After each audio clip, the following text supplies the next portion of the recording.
Hi, thanks for joining us for this discussion about the Maryland scientific landscape and forecast over the next 10 years. My name is Matt Brady. I'm with Scheer Partners. We specialize in commercial real estate with a unique expertise in scientific facilities and lab space. Happy to be talking with you today.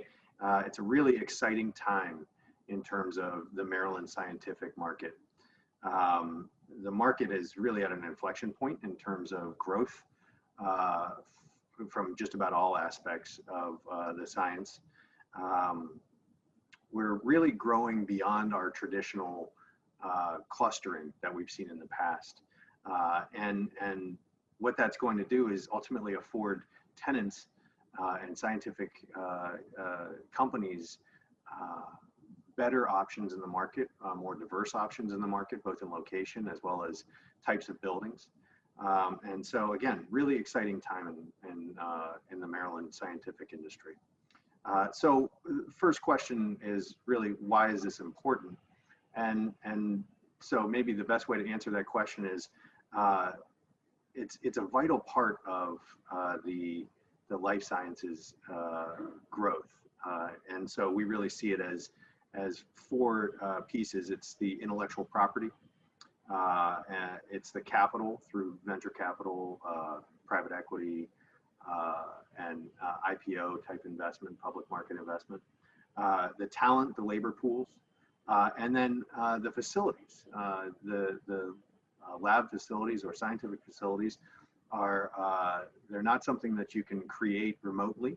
And so everything that we're seeing in terms of the COVID environment really has little bearing on very functionally driven lab spaces. And so all of these are really related, and as one grows, so grows the others in most cases. And we're seeing a lot of that happen in the Maryland life science market. And so this discussion is somewhat revolves around facilities, but it's really a proxy for all of the other components as well, because as I said, one of those grows and they all grow with it. And so we want to talk about a few things in this discussion. One would be the types of tenants, functionalities of the tenants and needs of the tenants, and how those impact the types of buildings, as well as the geography potentially for the next stage of growth in the market. And we'll touch on how that looks from a mapping standpoint.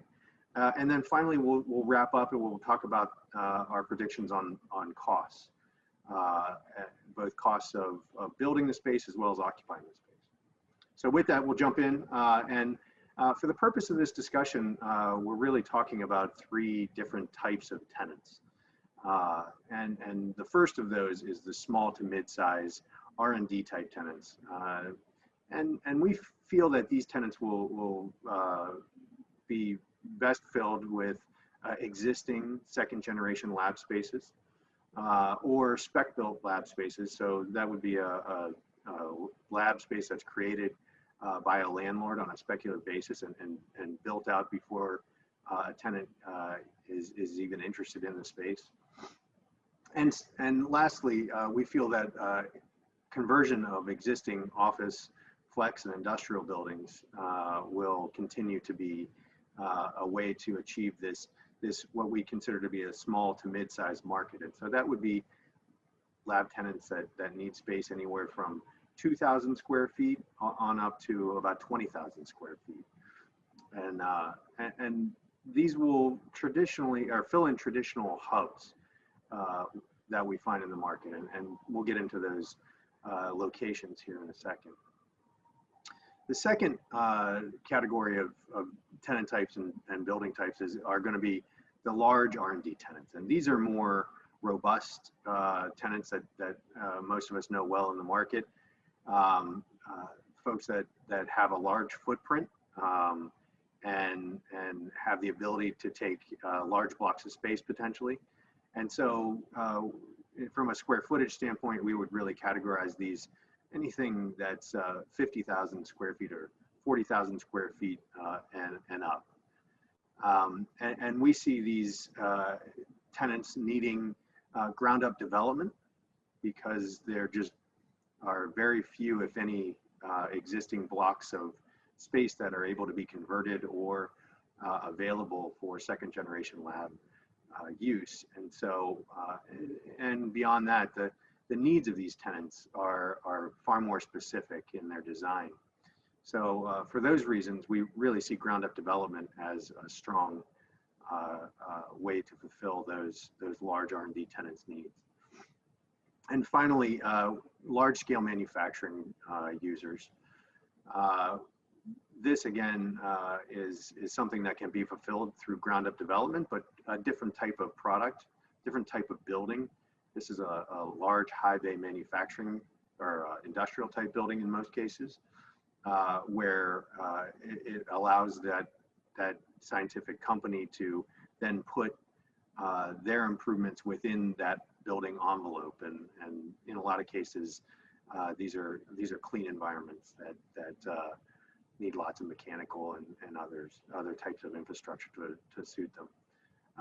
And we see both conversion of existing large blocks of industrial space, as well as new ground up development of this high bay industrial type space as ways to potentially fulfill those.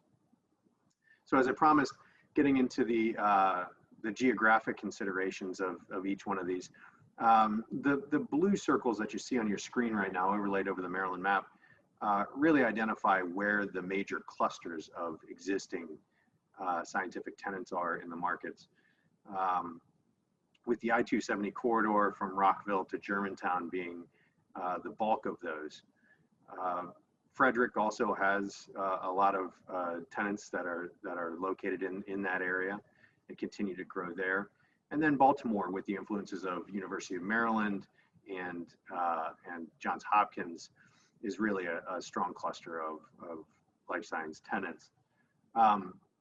Moving forward, though, as we talk about the large-scale manufacturing growth, we really see this in three potential areas. And so moving north to Frederick and on the I-270 corridor in Urbana, follow the example of Kite Pharma, for example. We see new ground up development opportunities there as fairly prevalent. And then on into the Frederick market, there are several opportunities for these large scale manufacturing users. Also in the Beltsville area and then south of Baltimore near BWI Airport, some great potential opportunities there as well. As far as the more urban R&D lab locations, these will probably take shape in the North Bethesda market, more amenitized areas, closer to public transit, with large blocks of multi-story buildings. So we would see areas like Pike and Rose or White Flint as likely candidates for that, as well as down into the Bethesda Central Business District near the NIH. And then back up into Baltimore, again, very urban environment, amenitized areas with the ability to put up Class A type buildings. We focused the circle south of the city, mainly because of the influence of the Port Covington areas, but we also see developments near University of Maryland as well as Johns Hopkins. So that's all expected to grow in those areas. Again, in terms of the clustering that you see here, each of these different functionalities and clusters will appeal to different types of tenants, but also one major consideration is going to be the talent pool that they can tap by going to each one of these areas. And so some of these may be more desirable than others for a certain level of expertise or a certain specific skill set. So all things to consider as these companies move forward with their plans for growth. The final point that we really wanted to discuss today was the costs moving forward over the next 10 years. So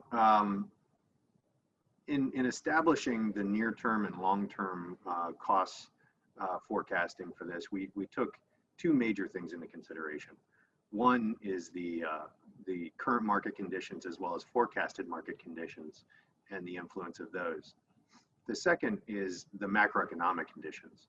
And so everything that's going on right now with COVID has left a lot of questions in that regard.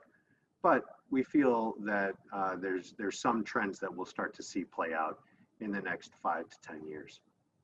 So when we talk about construction costs, we really see near-term continued increase, and by continued, it's really been an upward trend for the past few years. Continued increase in construction costs, and then long-term, depending on the influences of inflation, we see that these will plateau, or they'll continue to increase as we see inflation in the market, which really impacts the cost of just about everything. With regard to rental rates, we've been experiencing a very rapid growth in rental rates, a very rapid increase in rental rates over the past few years, really since about 2015. And we expect that increase will continue. The influences there, again, inflation, but really to a more influential influence is the ability for landlords to justify the cost of ground up development.